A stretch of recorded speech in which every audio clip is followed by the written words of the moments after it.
Hey guys, Infidel 1258 here. Today I just want to talk to you about understanding your options within Splinterlands. You have some cards, you probably like those cards, you know how to use them, and that is one of the best ways that you can climb within the game, by knowing what you have and using it well. But at times, holding on to certain cards for the sake of just familiarity is a mistake, and you need to think through whether selling that card to buy another option and try something new is in fact your better choice. And I think right now is one of those moments where we have Riftwatchers launching, we get new summoners coming in.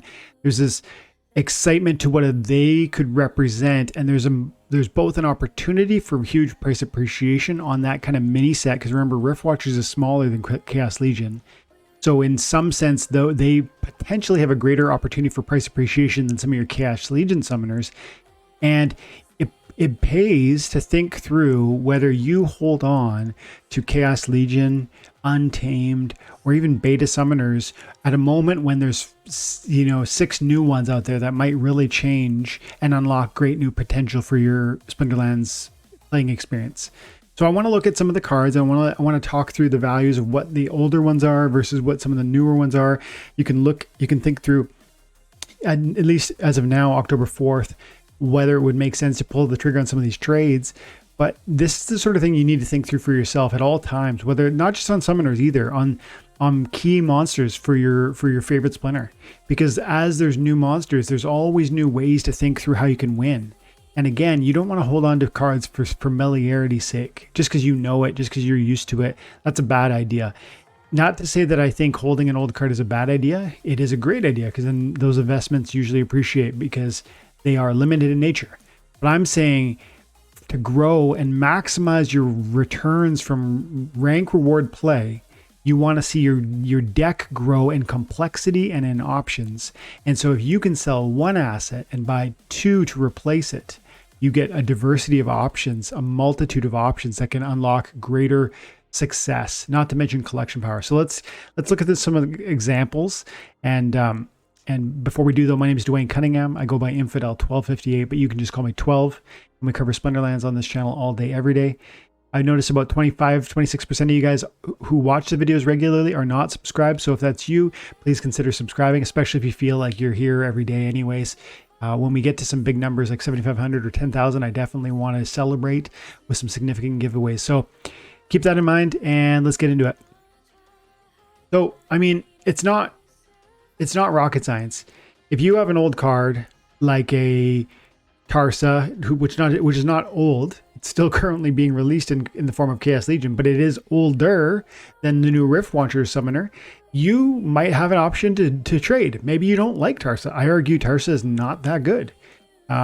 She's better than probably Pyre, in my opinion, but I like Pyre. I have Tarsa, I have Quid Yuff, and Fire is one of my favorite splinters.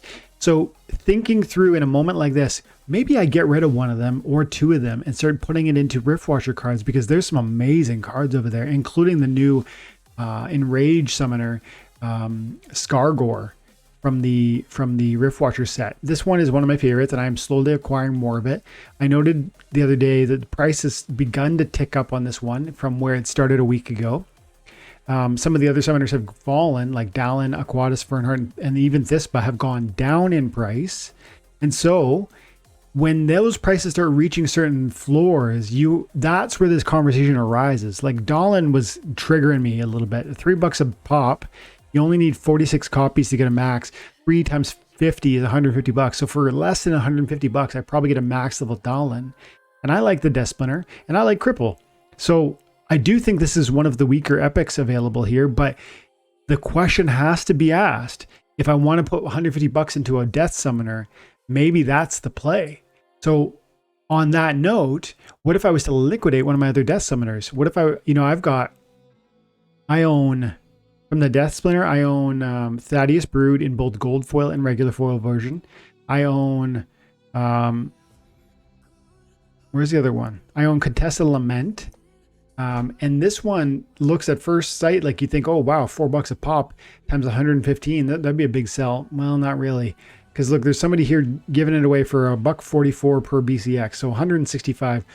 So maybe they're thinking the same thing I am. If I sell my Contessa Lament for 165, I can go buy a max level Dallin for $25 cheaper. And if you could lock in that trade, in fact, if I could lock in that trade, I would. But the thing is, I don't want to compete with this guy here, come in, undercut him, and then get undercut. Look at this guy's giving a $1.25 a pop for level 5. This is starting to be interesting. So this conversation starts with, do you have an old car that you're willing to sell to buy a new copy that's maybe unlocking new utility for less value? But then it also propagates a conversation around, are there some old assets that I actually am overlooking that are really cheap? This is $1.25 per BCX for a level 5 rare summoner for the Death Splinter. And 3 mana is super important. Like the lower the mana on your summoner, I find that extra mana can be so helpful because it unlocks certain monsters for your team. So maybe the conversation is, I want to pick up an old summoner, or maybe the conversation is, I want to let go of an old summoner. I think if Contessa is your guy right now, or your girl right now, you don't want to sell that for that. That flip is not going to work. But I noticed that Eastwood is selling for about 200 for the max copy. And if you look at the price on the Bernhardt, you're talking $4 by 46. You're talking, $200. So you probably trade your untamed Eastwood straight up for a Fernhardt, and I actually think that would be an upgrade. Now I own a max level Eastwood, and I think I don't mind it. Like again, 3 mana is great. -2 armor, I like that in certain situations. 3 mana works with Kron very well because there's 13 mana matches, and I can put in my Kron to get that last stand. Of course, the armor is irrelevant, but it doesn't. I'm just, the mana is the applicable consideration at that level. So maybe that's something I would do though. Like I'm going straight up trade for Eastwood for Fernhardt. I don't know. Maybe I have to think about it. But this is me inviting you to kind of bring in this thoughtful process also. I don't think Fire is going to give you that trade. None of these old Fire monsters, maybe Pyre. Pyre's selling for roughly $1.80 per. So you're talking again $200-ish for the max level, and it's going to cost you more than that. It's going to cost you about $250 to get yourself a max level Skargor. So the play might exist with Dallin, Aquatus, Fernhardt, or even Thispa. If you're buying Thispa, you're spending about $5 a pop times 46. You're getting $250 cost probably by the time you're done. How much does Quix sell for? Quixodevious selling for about $220 for a max copy. So again, you're going to make that trade. You're going to end up eating a $30 loss. Not necessarily going to unlock additional value, because one of the things is I'm always looking for not just a straight up trade, like we talked about with Eastwood could straight up trade for Fernhardt. I don't usually do that. What I would do is I would take this trade seriously if the price differential reached a point where I'm putting cash in my pocket, where I'm going to not only get a new summoner at the same level or better, but actually at a point where I'm going to put the same summoner, or sorry, same level of summoner or better in my deck. Plus I'm going to keep, a certain amount of US dollars that I can put into other cards to support that deck. That time might be coming.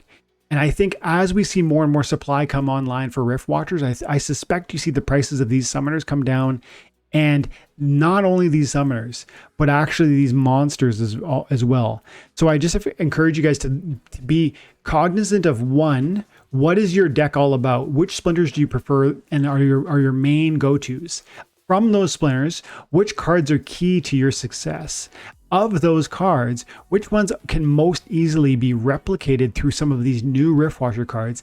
And if there is a partnership there, a synergy there that is available, that's exciting, take note of it and watch the price and see if that old card you're holding on to can be flipped into that new opportunity.